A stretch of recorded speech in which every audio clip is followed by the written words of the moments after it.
Cool. We can get started, I think. It's recorded anyway, so people can catch up. Okay, let's get start. Yeah. Oh. Sean, did you put the first one?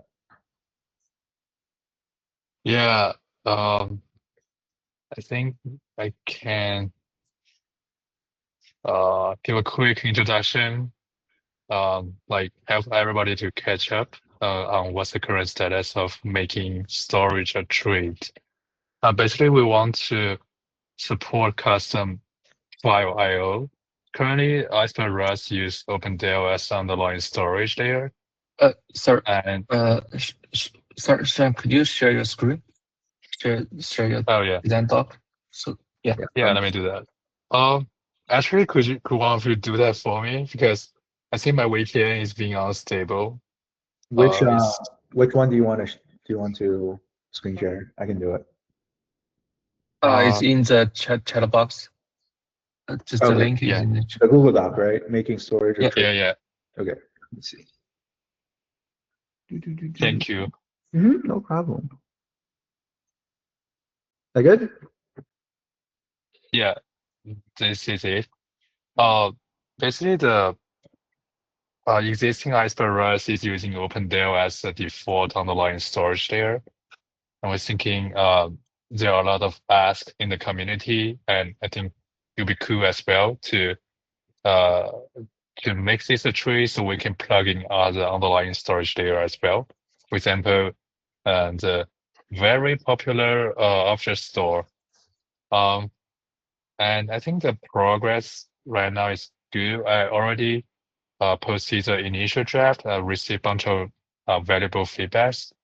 And now we're leaning towards the second option. Basically, is what was in the Rev 2 here, that we want to have a storage trade and have the file IO input file and output files in the same file.rs file to delegate all the IO operations to the storage layer. And by implementing the storage trade for different schemes, you can, and also by registering the custom storage implementations to bind the custom storage to different schemes, you can basically use the custom storage with whatever schemes you have. It's I don't see a lot of feedbacks here. I know Christian has left a bunch of feedbacks here. Yeah, but I think most of them are regarding the are not like the one we do from what I see here. But maybe Christian, you want to chime in here? Yeah, sure. So first of all, thanks a lot for this whole approach. Like, I think this is one of the, at least to me, this is super important to get it rebased on trades. Currently with Lakekeeper, we have our own trade system because of some limitations in Iceberg Rust. So I'm really looking forward to get this trade based here as well. And then I guess, so with the, I also like the general approach. I just said a few comments in some areas. I already resolved a few comments, I think, where we were aligned and where things are just not super important, like using async trade or not using it. I mean, whatever, for now, I think it's more important that we proceed. I think my biggest wish, I guess, for this one, but I also don't want to block the whole initiative with this, would be that we have more concrete error types in the trade. So especially when you write a file, or even when you read a file, that you at least get type safe information on, did the file exist, or a few of the basic things that could go wrong. Because currently we either get the file or we just get the regular Iceberg error response, which is super hard to parse into something type safe. So I guess this would be like my main wish to include here. But in general, yeah, I also don't want to block the approach with that. Yeah, so that's maybe feedback from my side. Yeah, do you think the error handling can be enhanced? and also the type safe feature can be added. And I think but I actually kind of want to talk more about it in the implementation plan, because I also feel like the initiative here has been going on for a while. I kind of want to move faster here. So, okay, since we're already talking about it, I think my plan in my mind for implementation is that we first get the uh, trait in, and then we try to have it refactor. Uh, so we have like independent crate for the storage.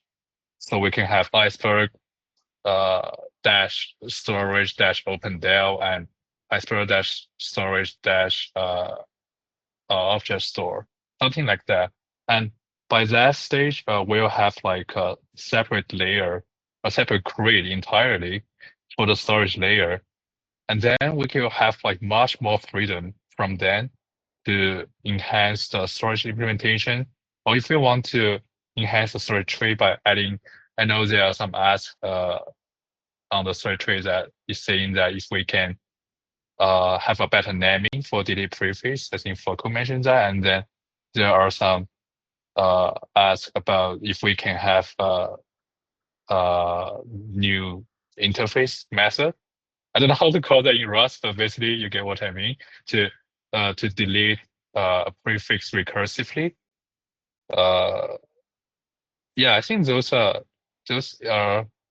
in my opinion are not really one way door, and I think it can come later. Uh, does that make sense?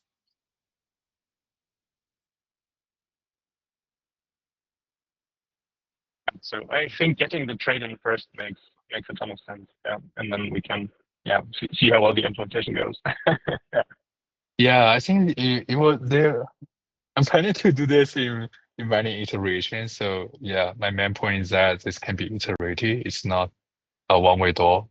Uh, if it's not a blocker, I want to move fast with the trade design first.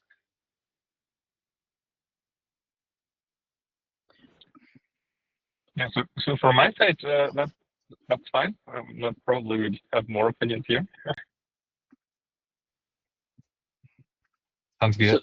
So, I took a look at the review too, and I'm thinking that is it well, one thing that comes into my mind is that I'm thinking maybe we should move the just because Christine just mentioned the type safety, error handling, right?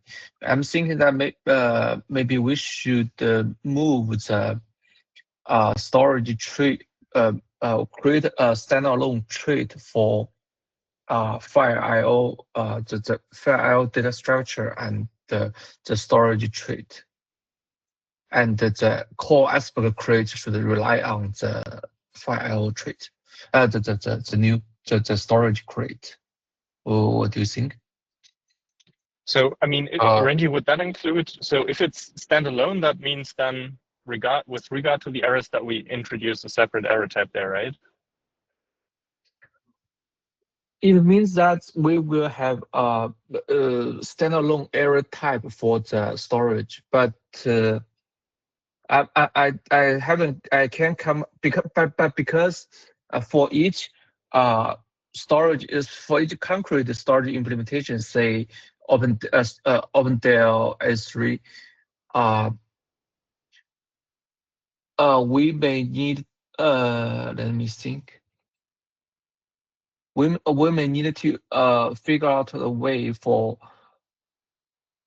either we will need a error type for the storage crate, and we will have concrete error type for different storages. Does that make sense? yeah, that kind of makes sense to me. I think for S3, there are a bunch of different. I guess I can speak for S3. The S3 Rust SDK have like many specific error messages that are not handled very elegantly in the in the Iceberg REST catalog and Glue catalog. Those are different crates, obviously, but I think for storage, it makes sense for different storage implementations to have their own arrows.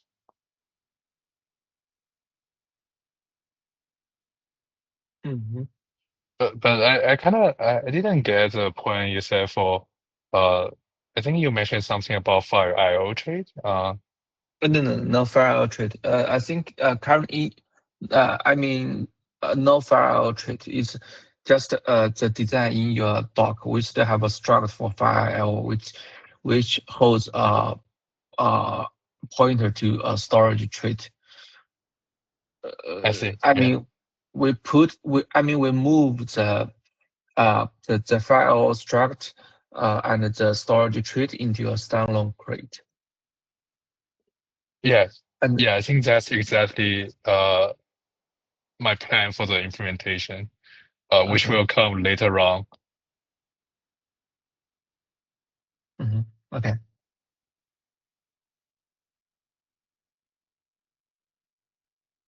Hey, Christina, I think your idea about type safe error handling is quite important. Do you have any say things like do you have experience to do in I know you are working on like people, right? Things like do you have experience or good practice on this part? So the way how we did this is, but I'm not sure if this is the best way. And I also linked this here in the document somewhere in one of my comments.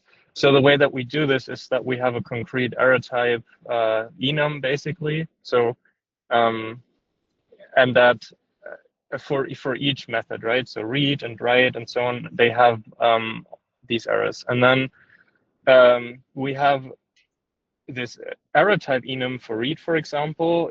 We use derive more from, so that it's can very easily be created from the transparent error types that it holds underneath. And then there are a few error types in there that are well known. So well-known error type for read would be the file is not there, so not found. This is something I want to match on. Another well-known error type would be maybe unauthorized or credentials expired, because then when I see this error, I want to go to my database, I want to fetch new user credentials and see if it still fails.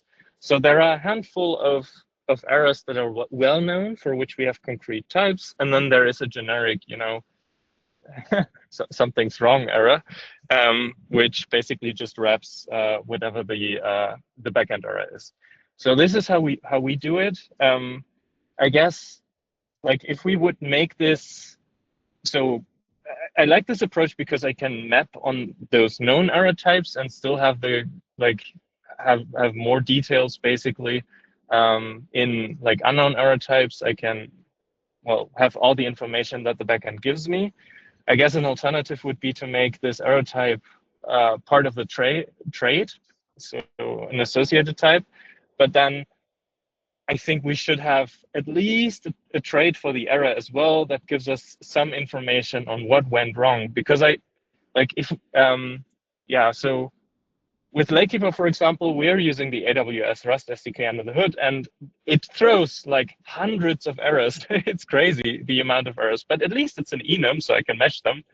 And we just group them together. So like all credential-based errors, we group them together. But I want at least to know the area of what went wrong. And to be able to do that across different backends, I think we need either specific type for these well-known error types, or we need a trait that allows us to, analyze the specific error a little bit further.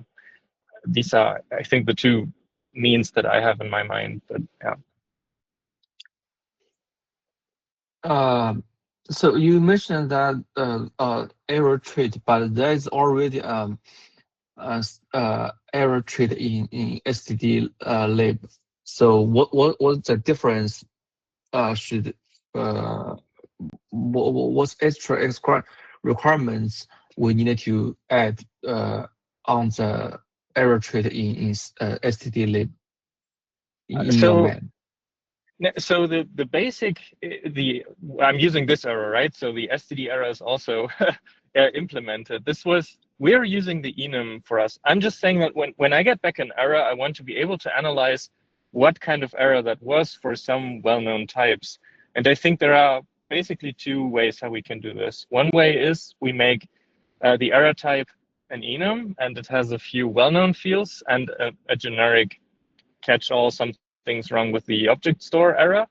And then we have, and an alternative would be that we implement, or that we have the error as an associate type of the trait, so that, but this associated type would also need to implement some trait. So for example, if we have an associated type read error, that I want to know, like, what kind of read error is it? Was the file not found? Are my credentials expired? Yeah, along these lines. So, and we could solve this with a trait as well, an additional trait in addition to std error. So we should use std error, of course, as well. Yeah. Just as an alternative to the enum-based approach.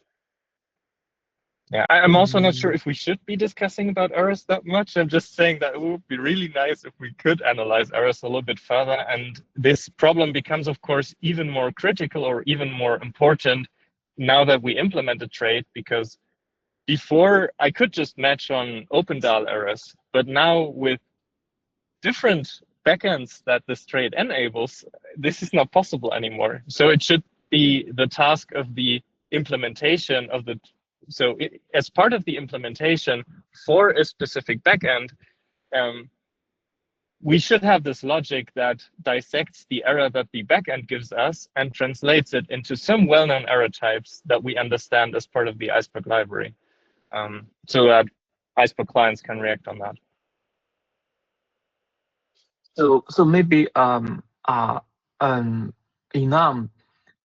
so maybe enum type say how about we have an error type with it's defined as an enum, right? So this enum contains several well-known error types, things like unauthorized unauthorized or file not found error, and we define enum variant which contains contains a box to error error trait, and this is implementing specific error types that's not defined in the already well-known error. Do you think this approach is reasonable?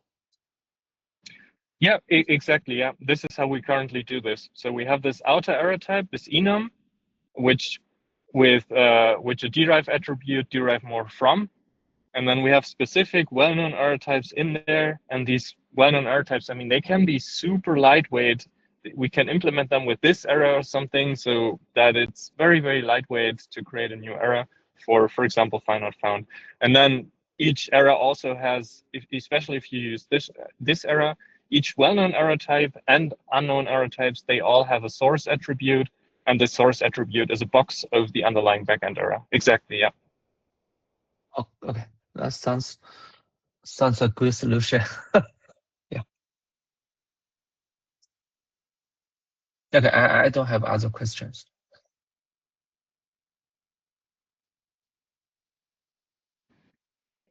Okay, so to proceed, Sean, I'm not sure what is the current state. I should have looked at this probably a little bit more. So currently there is a pull request open, right? In what state is this in? Do we have a trait already? I haven't given it a try in terms of customized implementation, if that's what you're asking. I think the PR draft is obviously the CLI is green for the PR draft.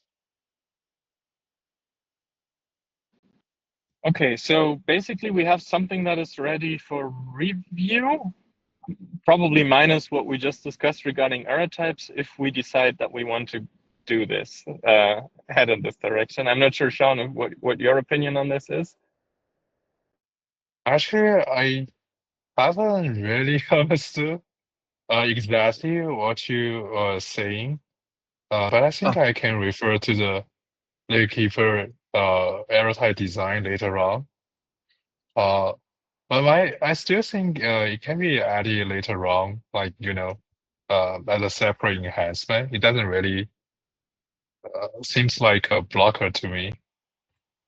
Yeah, with that said, I'm pretty open to this opinion. um,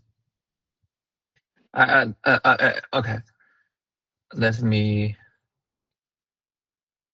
I think what you can look at the checkbox. So what we said, I think what we said is error type defined for trait like this, right? This error, this enum has several, well-known errors like find not found, unauthorized, and unknown error, which contains a box pointer to implementation specific underlying errors, right? Christine, is it? Yeah, Oh, I see. that's what we just talked about. So Yeah, Sean, if thanks that for the helps, example. Yeah.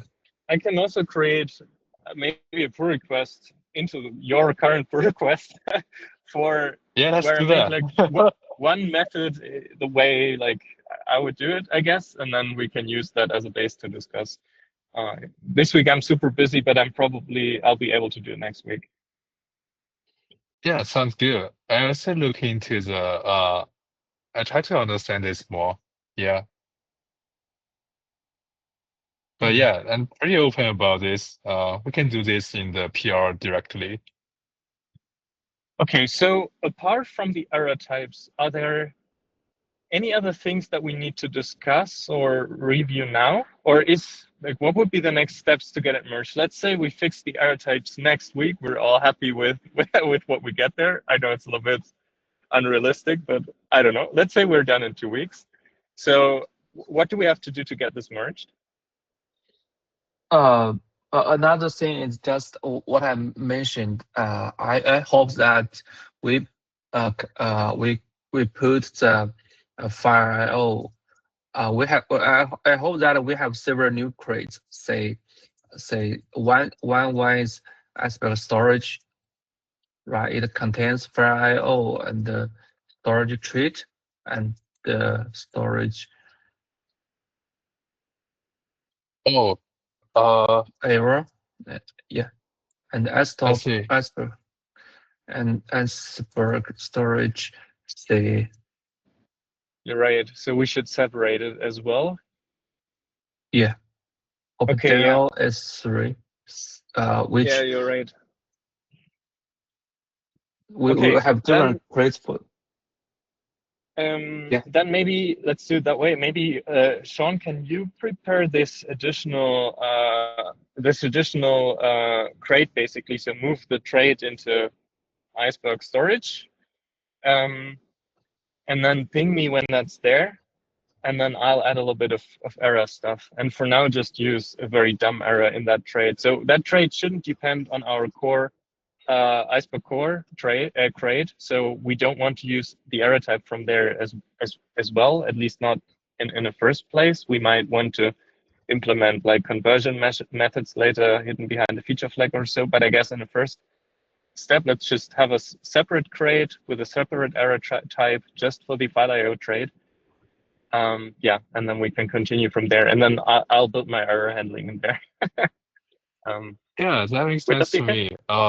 I think I'm planning to do that anyway to have a separate crate, but it sounds like it makes more sense uh to do that early, even in the draft review, since we're having Yeah, maybe myself having this little bit confusion about the error type, but yeah, I think we can do that. awesome. Makes sense. So yeah, so you can go ahead, create this crate, ping me when it's done, maybe just on Slack or so, just ping me when it's done, then I'll create my PR for the error types, and then yeah, we can see where we go from there. Sounds good.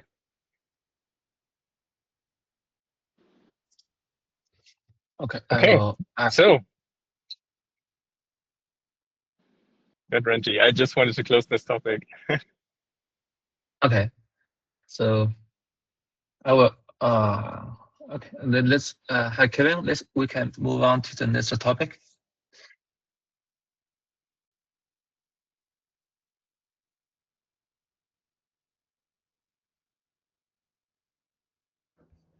Oh, yeah, sorry, I was muted. Which topic are you excited about? I think the next one is the discussion. Yeah, I just the discussion about the Iceberg Fox. In fact, okay.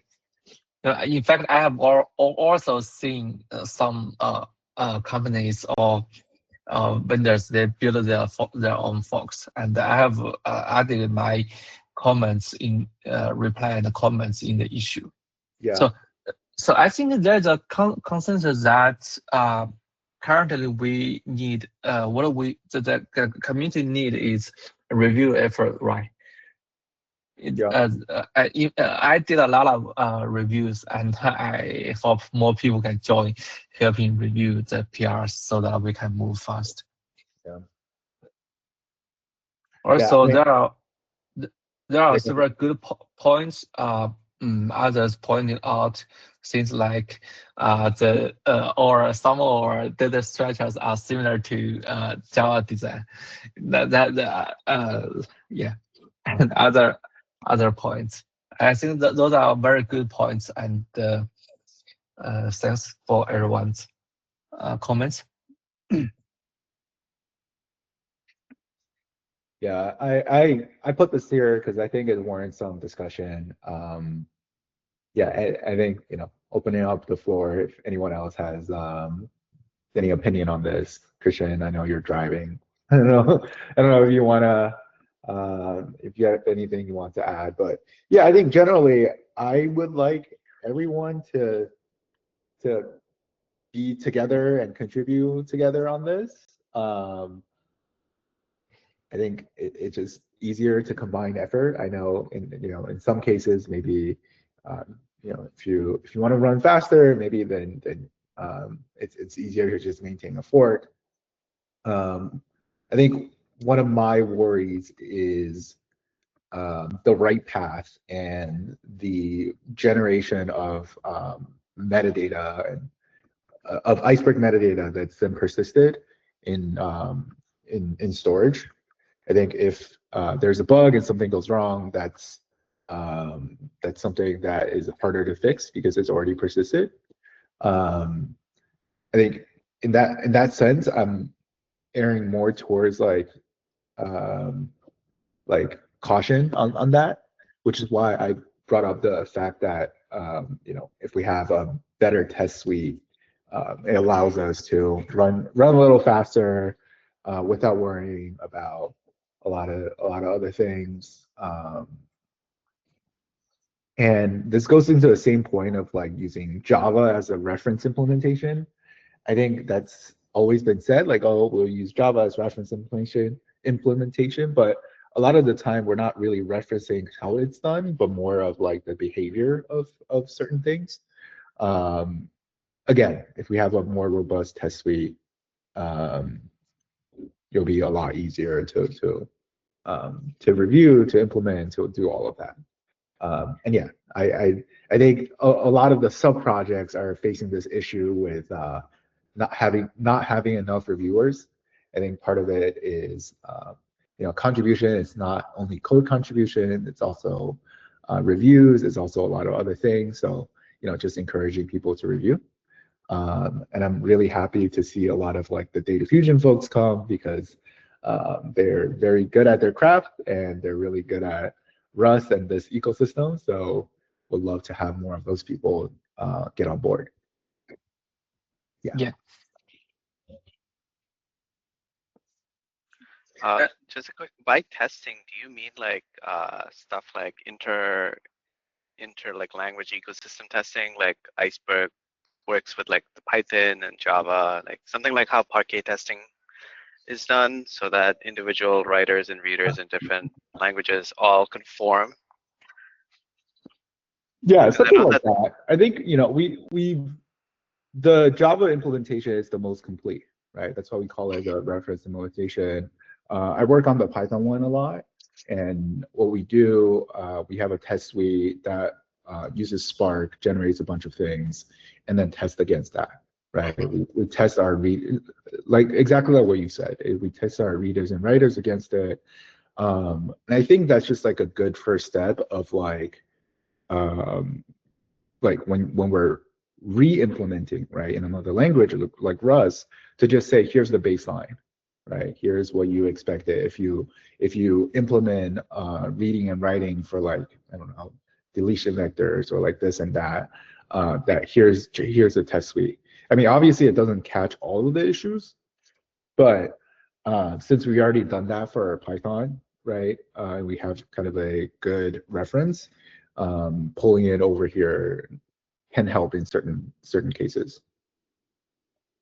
Yeah, no, I think it's a problem with other ecosystems. So like even Arrow, I think they have multiple different code bases, but I think they did make something that is like conforms so that everything can test against that. I'm not Yeah, sure if there's one for Iceberg already. I know like Python has that Dockerized way of doing it. yeah. But is there something or like a different repo that does a lot of these things that, like all the other packages can look towards? Not yet. We saw the arrow, or at least I saw the arrow one. Some work to set up, but it is a good reference. Sorry, someone else is saying something. Can we go on? I can go after you. Yeah. Oh, I'm done. Just So as for Rust, we have an issue to track the psychological test integration test. So that we can test interoperability with Spark Java and specifically Spark SQL, because Spark SQL calls the Java implementation. Eh? Sorry, sorry, I can't find the issue. But the goal of the motivation of the issue was to say, yes, Matt.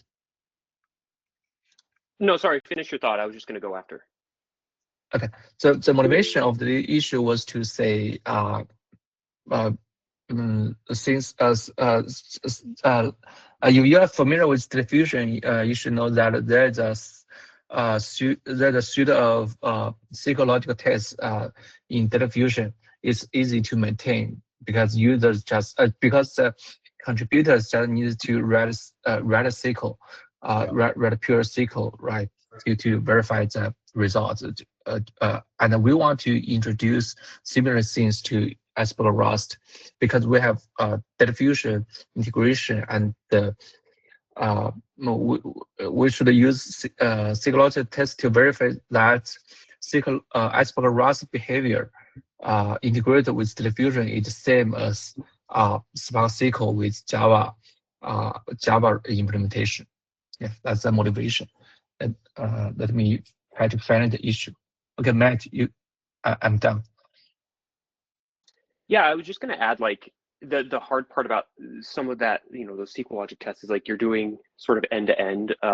You need both the reader to support the things you're trying to run, as well as like all the planning stages. And it seems like there's a pretty clean split in Iceberg Rust in terms of like where things need to be implemented, right? The reader needs to support certain things like certain bucketing and partitioning schemes.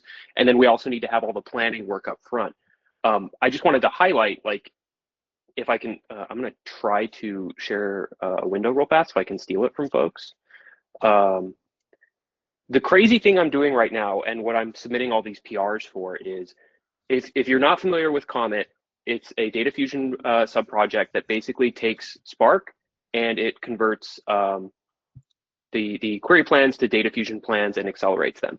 So the crazy thing I started doing a few weeks ago was say, okay, I'll write an Iceberg scan operator for data fusion that uses Iceberg Rust's arrow reader. And what I'm going to do is I'm going to keep all the planning in Iceberg Java. So I run a test, or I run queries with Iceberg Java sitting there. It does all the planning, does all the manifest files, does everything it needs to do, figures out the partitioning schemes, and at the end, I get file scan tasks. And this abstraction maps beautifully to what the arrow reader takes in, which is this sequence of file scan tasks to read. So I have started serializing those into the Iceberg Rust arrow reader, and I'm just hammering it with every Iceberg Java test. So the entire read path. So what I'm trying to do right now is all of my PRs are mostly in the arrow reader, record batch transformer realm. Like I can't help much with the planning work right now, but I'm trying to get the reader in alignment with what Iceberg Java generates from file scan tasks. So that's why I'm so when I find a discrepancy, I'm trying to also translate those to unit tests that or integration tests that work in Iceberg Rust to demonstrate the issue and say, look, this is what Iceberg Java wants to be able to do. These are the file scan tasks it generates. And then hopefully encompass those and close them in PR, because I don't want people to have to run Comet to sort of see these tests. Like we wouldn't want to run like Comet as like a regression test or anything like that. But that's my crazy thing I'm doing right now, and why I'm rapid firing PRs so quickly to the reader, because I'm finding all these issues when I try to run Iceberg Java and generating the file scan tasks that I feed into Iceberg Rust. That's all. I think this work helps helps a lot to verify the correctness of Iceberg Rust. Thanks. I think although say we can't run each commit test for each PR of Iceberg Rust, but we can say before we can say before we can do it at times before we do our release, right? We can try to we can try to upgrade commit to the latest release candidate to see if the integrated test works. Yeah, and that's what Data Fusion does right now. Like before a Data Fusion release happens, they sort of ping me or one of the other Comet guys to say, hey, can you pull in this Data Fusion release and see if Comet runs. I don't want to make this all about Comet. I just kind of wanted to like give people context who haven't seen all the changes I'm throwing at the arrow reader right now, because I'm really excited about this way to like try to hopefully like rapidly mature the arrow reader and add functionality. But at the same time, I understand I can't just like make reviewers drink from a fire hose. Like I have to give back too. So I'm going to try to, I'm trying to find review cycles and as I learn more and more about, the Iceberg Rust code base and be a good contributor in the community, not just, make you guys drink from the fire hose of code. I missed your last presentation. This is super cool. Thank you. This is awesome. So does that mean we can run all of the unit tests and integration tests from the Java repo? Hypothetically? 1 second, I'll share my screen again and I'll show you my progress. Yes, I found your PR and there's a PDF in here. I mean, these are the big ones. So this is the 100% is the Iceberg Java Spark, Iceberg Spark, and then this is 2 Spark hours. extensions. This is Spark extensions with 76 failures. I've already cut that more than in half. I fixed about 50 of those this morning related to partitioning stuff. So basically, I'm rapid firing these into my branch that Comet is looking at, and then I'm trying to find clean ways to peel these off into pull requests that have their own tests and being self-contained without creating too much review burden. But yes, these are basically, now to be fair, a lot of these tests, at Comet, I'm falling back. So like if right now I'm not using, like if it's a V3 table, I fall back. And actually a lot of the V3 tests we're passing, because once you get past the manifest files and the metadata stuff, the file scan tasks are roughly the same. So actually a lot of V3 tests worked. Right. My goal is to get V2 working. The next thing I'm going to hook up, because Gideon, who submitted all the Iceberg Java encryption work, he's at Apple, so I'm going to work with him to get the encryption work implemented in Iceberg Rust in the reader. That would be my next sort of focus once I get these tests down to 0 and V2 works.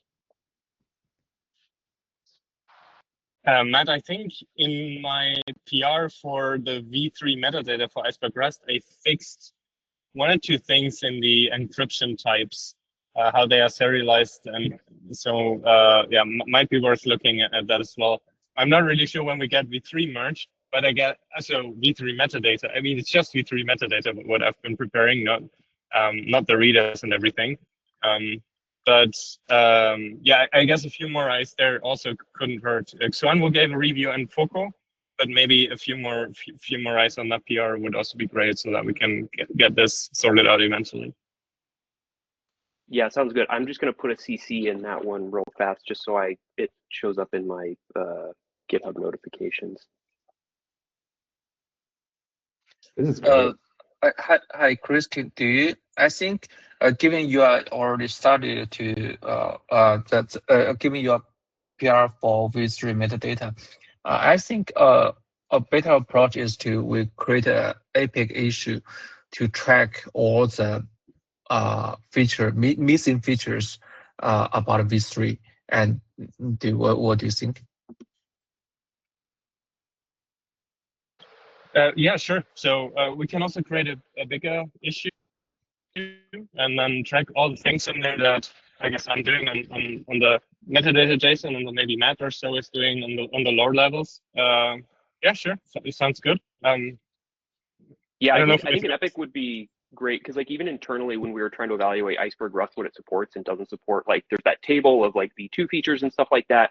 But it actually gets a little bit more complicated, because I think I will probably start doing a lot of work to get the arrow reader supporting, what it needs to support for V3. Like I think the front end planning may actually diverge from what like the reader supports, right? Yeah, having an epic that tracks all the V3 support, maybe across multiple layers of Iceberg Rust or classes, would be helpful, because like I said, I'll mostly probably be contributing right now at the reader level and below. Yeah, that makes sense. I can help with that. We've been starting a lot of different issues to track V3 support for Iceberg, so I think we can reuse the same features. That'd be awesome. Yeah. Hey Matt, do you have a like more notes on what you're doing? Just because I want to take a look and see like what are some of the things that you're already looking at, and let me give you the link to the Comet PR. Okay. And I think I put, you know what, there's also an issue. I'll link the issue on Iceberg Rust as well if it wasn't linked already, because I think I put the slide there as well. Yeah, that's super helpful. I think if you have like running notes or something, I think like anything just in general for like other folks when they come and see this issue, they can follow along. I think that'll be super helpful. Yeah, I'll be better about like every day as I tackle more columns in or more problems in like the Spark extensions tests and stuff like that. It kind of changes day by day. But yeah, I'll probably be posting it mostly in that Comet pull request. Gotcha. Yeah. And then I slowly add issues as I find them to the issue that says like, support things that Comet needs at the arrow reader level. Yeah. Nice. Yeah, that's super helpful. So Kevin, would you then create this like wrapper issue on the Iceberg Rust repo, or Matt, is that already what you were talking about? So we may have been talking kind of two different things. So like I think I'm not sure about like I think obviously the V3 epic should be an Iceberg Rust. I was just saying there's an Iceberg Rust issue right now that sort of tracks things that I need added to fully support like Comet and all of the Iceberg Java tests in the arrow reader. And then I'm just sort of tracking updates there and in the original Comet, like sort of draft pull request where I have code for people to look at. Okay, nice. Yeah, because then maybe Kevin, you can like copy more or less like the epic structure from PyIceberg over, and then just start linking PRs. Yeah, I think that would be super helpful. Yep, sounds good.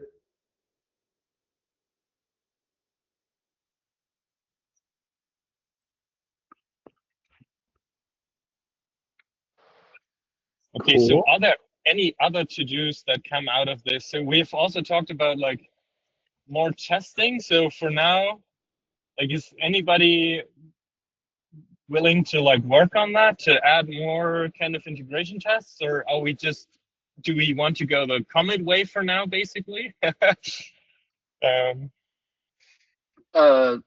Currently, for the data-driven, I think we already finished an important part of the data-driven integration test. So say we can run the psychological test using data fusion. The missing part is have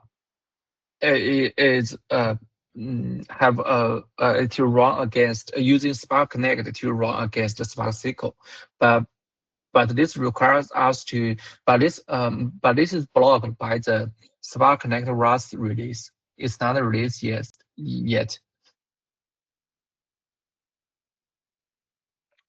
So,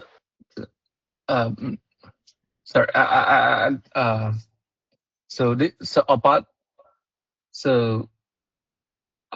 Kevin, can you share screen for the for this issue, for this The Epic. Epic issue? Let's see. The data-driven integration test. Yeah. There you go. Yes. So are you saying you're blocked from by the other release or the Spark release? Yeah, you can see that there are 3 issues, right? The whole framework, the data fusion engine, and so currently we are supposed to be able to run write SQL integration test like this. Let me share the. So Renji, is this if I zoom out a bit, is this testing a kind of round trip reader and writer and make sure that we're just consistent? Like, this is SQL testing, right? So we're testing like from a SQL perspective that we can read and write. Yeah, but the SQL engine it calls our data error reader and writer under the hood. Right. Yeah. I have shown psychological test. You can open the link in the chat box. Latest link.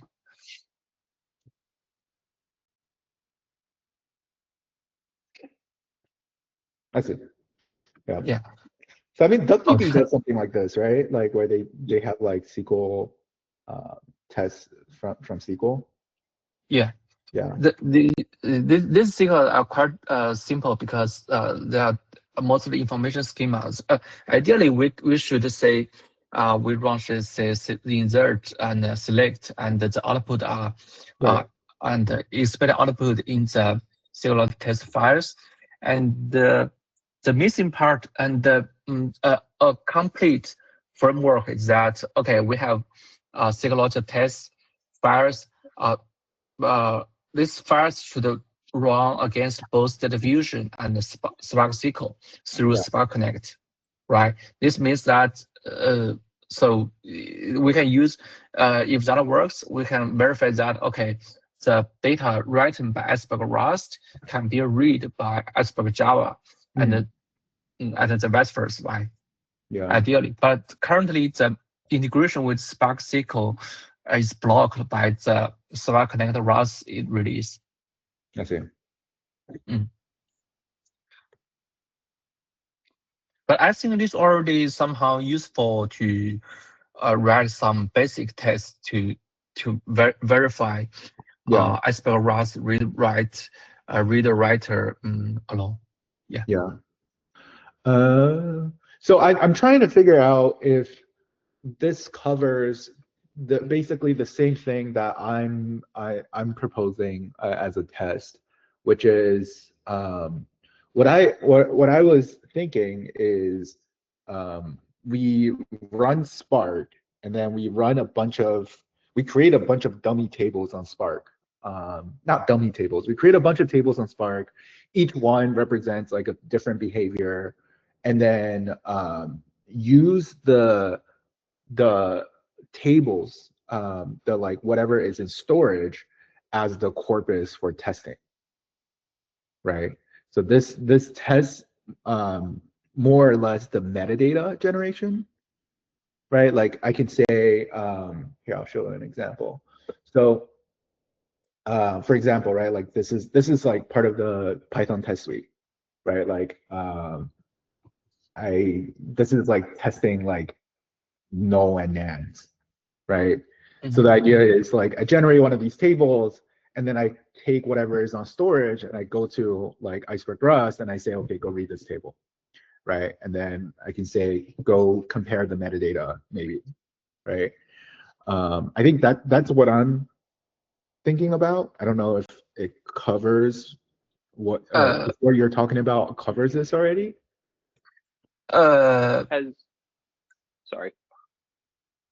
I was just gonna say, like, has there been discussion in the Iceberg community, or maybe it exists already? Because like what you're describing is sort of writing some tricky files, some tricky Iceberg, like some cases you want to be able to support, like either baseline or weird edge cases. Like, so Parquet has a repo of these sorts of files, like that, like other engines, so like Data Fusion and AeroRS's Parquet reader, like other systems can like use these as reference. Like you use, most of it's generated by Parquet MR / Parquet Java, maybe via Spark or Trino, but like there's reference data, there's reference bad data, there's, you know, they added support for variants in there for people to code against. Like basically this is the spec manifested as the files.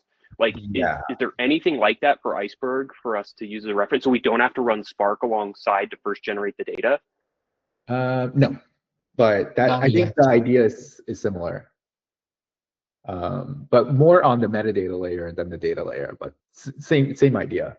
I think what I've been trying to do, at least on the Iceberg side, PyIceberg side, is I know a lot of the other sub projects has basically copied the same Docker file for integration test. So I made this prettier, and it's now using Spark Connect. So it's like a lot easier to set up. And I think we can copy and paste this to the sub projects, but I think taking a step back, that's exactly what I'm trying to propose, is to say these are representative sets of, you know, Iceberg tables, right? And run your thing against it. Obviously, we don't have to regenerate every time. That's just like how it's currently set up. But I didn't know about the Parquet one, but that's super helpful. Yeah, sorry, go ahead. The benefit of this approach is that we don't need to check in binary files into GitHub repo, right? Because binary files are usually difficult to maintain, right? Yeah. It's just a different approach, right? Like we're hypothetically generating the same files. Yeah, I think what's important are more or less these test cases, right? I mean, these are not great test cases. These are just things that we came up with as we were building out the PyIceberg integration. But I think the same pattern is helpful in other sub projects, right? Like we have a bunch of like different types from Spark. We have like weird character standardization that we caught. Yeah, so like things of this format, right? Which is like kind of close to like the SQL logic test, but not really. Yeah, I think yeah. I think we can do this with SQL logic test, but okay. as I said, we need a Spark Connect Rust to release. Yeah, I think now that I think about it, is there a way for us to run like all the Java tests and then just like save the files? And then just say, okay, use this and use all the files that you use, all the tables that you generate, and then bring that over to like somewhere else. I didn't think about that. Yeah, no, I just thought about it. So I don't know if it's possible, but I think in general we're all talking about the same thing, right? Like if we have higher quality tests, then hopefully like the project and reviews can move faster. The thing I like about the Parquet testing is that they have like metadata, or like they have like markdown files for each files, or they have like scripts that you can recreate the files. So it's like set in stone. Like I think Data Fusion uses those files, or like they have a submodule that pulls those files and then tests against that. Hmm. I work on geospatial stuff, and I think they added geospatial specific files too. So it's like really extensible, really easy to like test. And I think it just makes it easy to like test across different test suites. Yeah.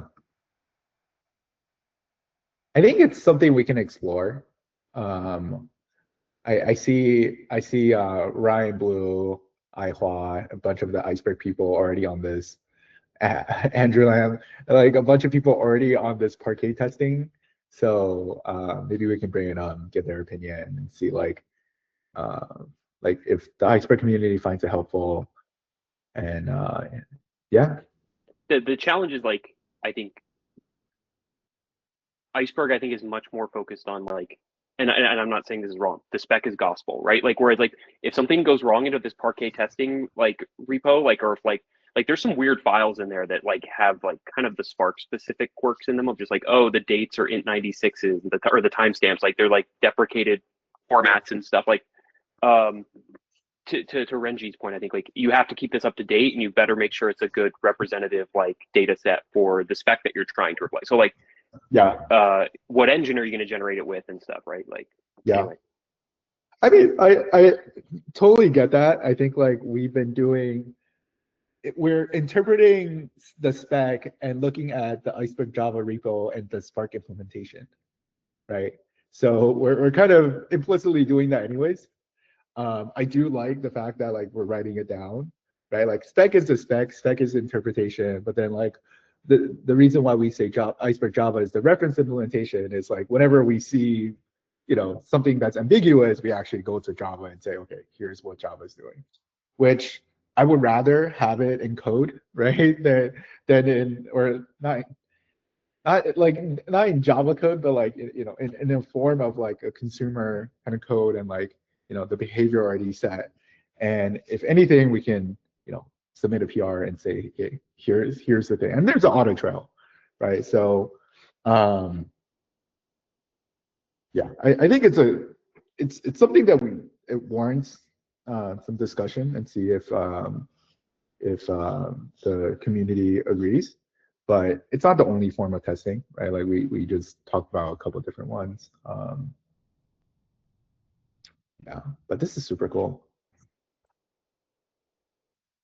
Well, we're a little over time, so we still have 08 release. I think I need to respond to the dev list. I think it's a good idea. It's been a while, and we've been trying to do more of a time-based release. But if people have other opinions, please respond to the dev list.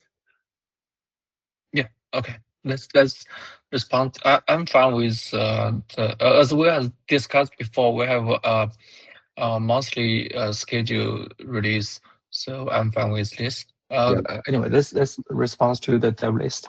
Yes. Awesome. All right. Thanks, everyone. Okay. See you Thank next. guys. Bye. Bye. Yeah. Bye.